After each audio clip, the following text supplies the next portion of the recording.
വരട്ടി കൊണ്ടേ നമ്മൾ ഉണ്ണിയപ്പം ഉണ്ടാക്കിയിട്ടുണ്ടായിരുന്നു, അട ഉണ്ടാക്കിയിട്ടുണ്ടായിരുന്നു. അപ്പോൾ ഇന്ന് അതുകൊണ്ട് പായസം ഉണ്ടാക്കാം. പാനിലേക്ക് നെയ്യ് ഒഴിച്ചു കൊടുക്കാം. നെയ്യ് നന്നായിട്ട് ചൂടായി കഴിഞ്ഞാൽ അതിലേക്ക് കിസ്മിസ് ചേർത്ത് വറുത്ത് കോരാം.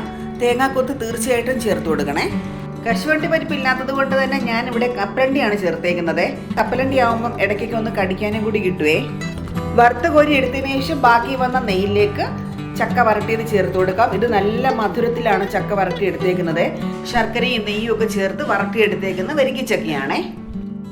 അപ്പോൾ അതുകൊണ്ട് തന്നെ നമുക്കിനി പ്രത്യേകിച്ച് ശർക്കര ചേർത്ത് കൊടുക്കേണ്ട ആവശ്യമില്ല. പിന്നെ ഇനി മധുരം നന്നായിട്ട് വേണം എന്നുള്ളവർക്ക് ശർക്കര ഉരുക്കിയത് ഈ സമയത്ത് ചേർത്ത് കൊടുക്കാം. ശർക്കര കൂടി ചേർത്ത് നന്നായിട്ട് വരട്ടിയെടുത്തിട്ട് രണ്ടാം പാല് ചേർത്ത് തിളപ്പിച്ചെടുക്കാം. രണ്ടാം പാല് ചേർത്ത് തിളപ്പിക്കുന്ന സമയത്ത് നമുക്ക് വേവിച്ച ചൗരിയും കൂടെ ചേർത്ത് കൊടുക്കേ. ഇനി ഇത് ചകൂരി ചേർത്തേക്കുന്നതുകൊണ്ട് തന്നെ പെട്ടെന്ന് നമുക്കിത് കുറുകി കിട്ടുവേ. നന്നായിട്ട് കുറുകി കഴിഞ്ഞാൽ നമുക്ക് ഒന്നാം പാല് ചേർത്ത് കൊടുക്കാം. ഒന്നാം പാല് ചേർത്ത് കഴിഞ്ഞാൽ പിന്നെ തിളയ്ക്കാൻ പാടില്ല. ചെറുതീരിട്ടിട്ട് ചൂടാക്കി എടുക്കാനേ പാടുള്ളൂ. നന്നായിട്ടൊന്ന് ചൂടായി കഴിഞ്ഞാൽ അതിലേക്ക് നമ്മൾ വറുത്ത് വെച്ചേക്കുന്ന സാധനങ്ങൾ ചേർത്ത് കൊടുക്കാം.